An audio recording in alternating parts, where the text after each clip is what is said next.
Are you athletic? I'm very athletic, actually. I was a hurdler in high school, and I played forward in soccer, and I wanted to play football. And I was going to say, did you play any sports? Yeah. And I played soccer and I ran.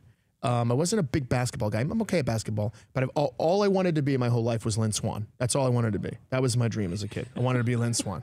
No offense to John Stallworth, but I wanted to be Lynn Swan. So I wanted to be a wide receiver really badly. Wait, you're a Steeler fan growing up in Michigan? My dad's well, I've always been a Lions fan, but my dad's best friends were from Pittsburgh. So and when I was a little kid, was the dynasty. Oh, okay. Was the dynasty years. Yeah. So I've always, I hold a very special place in my heart for the Pittsburgh Steelers. My father-in-law married a Pittsburghian, so he roots for the Pittsburgh Steelers. But in my household, the Steelers are my AFC team. My wife is a Giants fan, and I'm a Detroit Lions fan who graduated from Penn State. So we have a fondness for Saquon in our household, and then she just hands me tissues when I watch the Lions play. We are in trouble. Yeah, you are in Dan, trouble. we're in trouble. Yeah, you are. I thought the one problem we don't have, the one problem we weren't going to have was offense. Oh, boy. Have you met Lynn Swan? I've not met Lynn. I've met Franco, which was one of the great moments of my life. And he shook my hand and told me how much he enjoyed me and Jordan's show. And I was disarmed. I could have melted. Do you think that Franco Harris, you guys? Do you think he knew if you were Jordan or you were Keegan? Right? I mean, it's true. Hey, it happens all the time. It happens all the time. Did I ever tell you Jordan was walking down the street one day in Midtown, or no, Upper West Side, where he grew up, and we were in the midst of the show, and he was sitting at a bus stop. Whoa. Bus stop. Okay. He's sitting in a bus stop. Tough times. I know. I'm like, I thought we were doing well. Am I getting his money? What's up? And so he said he was sitting there in a sweatshirt, and a car comes by full of guys. Somebody looks out the window and they see Jordan, and they're at a stoplight, and the guy's like, "Oh my God, Key!"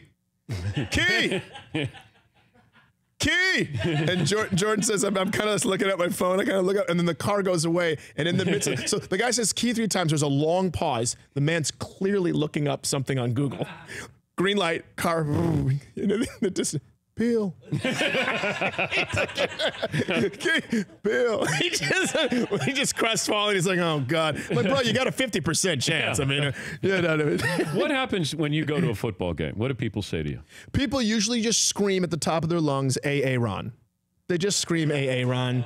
Or they'll scream Hingle? Hingle McCringleberry, especially if I go back to school. If I go to, just have a little alumni experience and go see a Penn State game, forget about it. It's Hingle McCringleberry all over the place. And just the fact that you got Jordan, who's not a sports fan, right? He is now. But he is now. I think we talked about this last time. That he was really wet behind the ears as a fan, as a football fan.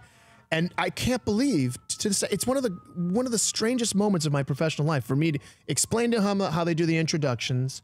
And I think the big thing I explained to him was how they intro Monday Night Football. They'll go through and now on the defensive side of the ball for the Oakland Raiders, and you go through all the guys. And the best thing that ever happened was the day that they went through all the defensive players. They get to Charles Woodson. Charles Woodson goes, "Charles Woodson, you know the school." I said, what a baller. Yeah. You get to do that. If you win a Heisman, you get to do that in the intros. Yeah. And then I come to work the next day, and Jordan's got the whole script written out. But he saw DeBrickashaw Ferguson, right? Yes, that's what it was. He saw DeBrickashaw Ferguson while he was playing Madden. Yeah. And he said, Keegan, who's this guy, DeBrickashaw Ferguson? He's like an offensive lineman for the Jets. I said, oh, sweetheart.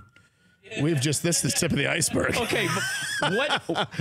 Do you remember some of the names that you guys decided not to use? No, we used every single name he wrote. And the only one in the first incarnation, the only one I added was Dan Smith, was the white guy from BYU, which officially means Jordan's blacker than me. We're both mixed, but he's the black one, and I'm the white one. Dan Smith, BYU. That was an homage to my dad. My dad grew up in Utah with the other 12 black people.